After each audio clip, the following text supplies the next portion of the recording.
Leandro Carnal, na Rádio Bandeirantes. Careca de Saber. Boa tarde, professor, tudo bom? Boa tarde, tudo bem? Estou aqui em Belo Horizonte, na bela capital dos mineiros, direto para Bandeirantes. Estou sabendo que o senhor está saindo de uma palestra, mas conseguiu acompanhar o dia político hoje, né, professor? Consegui acompanhar, é uma Black Friday mesmo, está tudo sendo vendido pela metade do preço em Brasília e nós estamos realmente no meio de mais uma crise. Aliás, não há semana sem crise, né? Virou uma característica. E essa em especial, ela tem importância para que as pessoas entendam que a corrupção é forte no Brasil, que o jogo do poder é forte, não estava concentrado numa pessoa nem num partido e que nós precisamos ter vigilância constante. É ótimo o movimento do povo soteropolitano de ocupar e de dizer que paisagem histórica também pode ser tombada, que skyline da cidade, a visão de uma cidade, também pode ser preservada, que o interesse econômico de um grupo não pode se sobrepor a Salvador, que foi a primeira cidade brasileira, ou seja, fundada como cidade, não o primeiro povoamento que é São Vicente, mas a nossa primeira capital, de uma importância histórica enorme, desde 1549, quando foi fundada, e você não pode tapar isso em nome do interesse de um grupo econômico. Hoje, Gedel Vieira Lima falou o seguinte: se o problema sou eu, então está resolvido, porque eu já saí.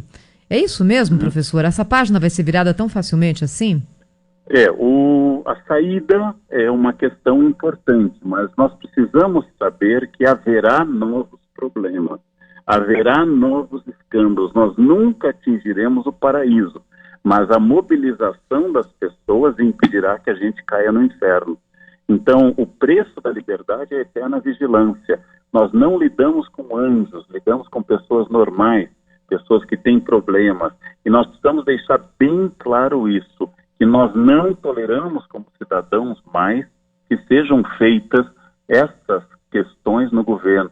Alguém no uso de um cargo pressione um outro colega de ministério para conseguir que o seu apartamento seja liberado, que não tenha mais obstáculo. É esse uso da máquina pública que é inadmissível. Ele tem que terminar no Brasil, ele não pode continuar.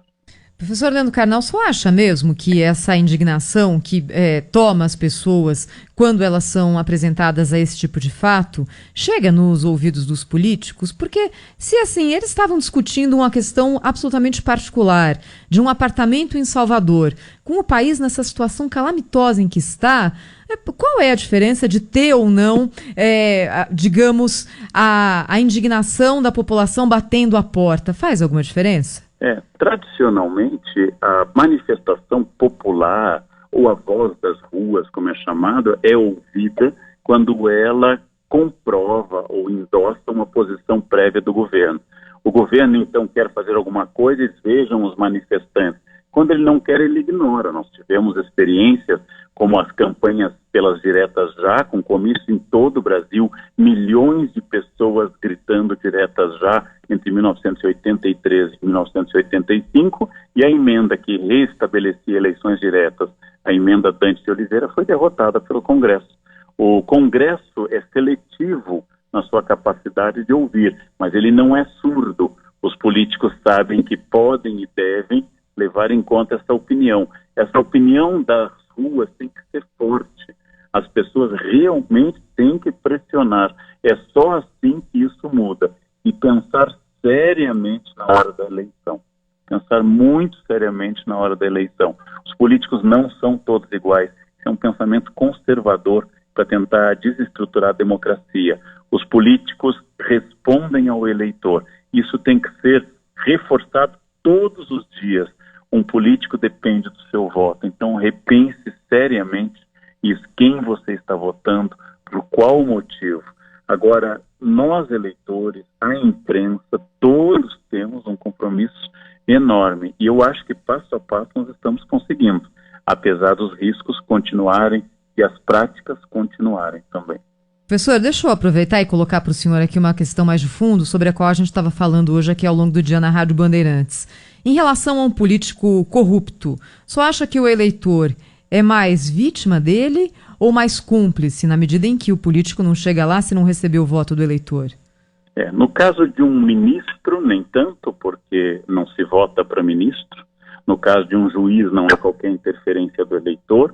Nós podemos pensar como cumplicidade no caso do legislativo e do executivo, e nós podemos também pensar numa coisa muito importante, que a indignação, em parte, é irritação, e que eu não sou beneficiado por isso, porque muitas pessoas, elas se irritam com a falta de ética das pessoas, porque elas não têm oportunidade também de serem beneficiadas, como diria o Barão de Tararé, a negociata é o bom negócio para o qual não me convidaram.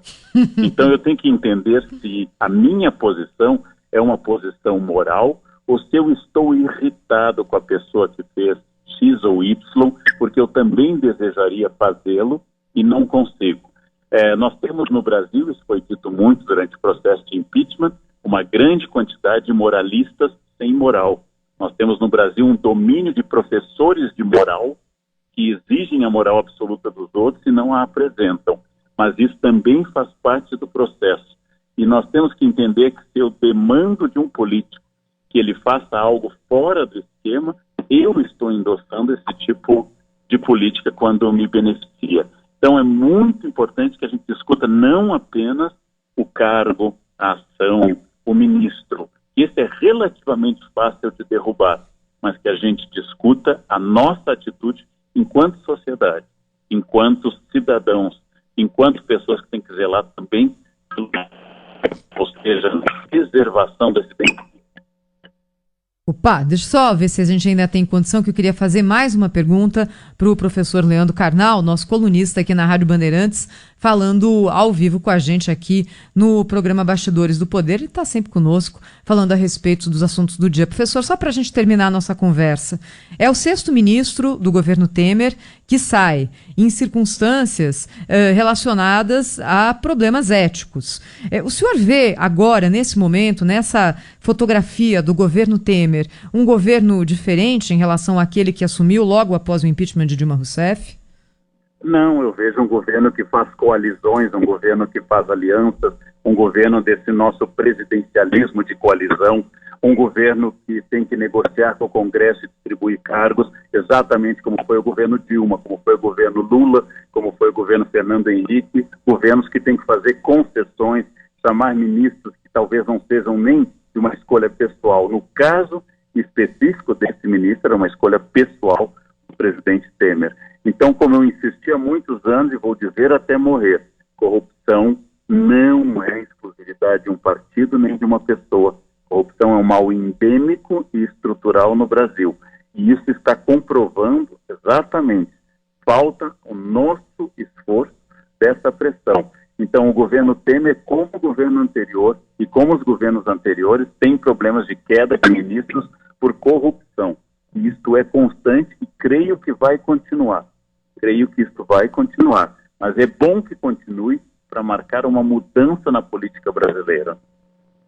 Muito bom. Professor Leandro Carnal, obrigado. Um bom fim de semana para o senhor. Segunda-feira a gente se fala por aqui. Para os nossos ouvintes. Até logo. Obrigada. Até logo.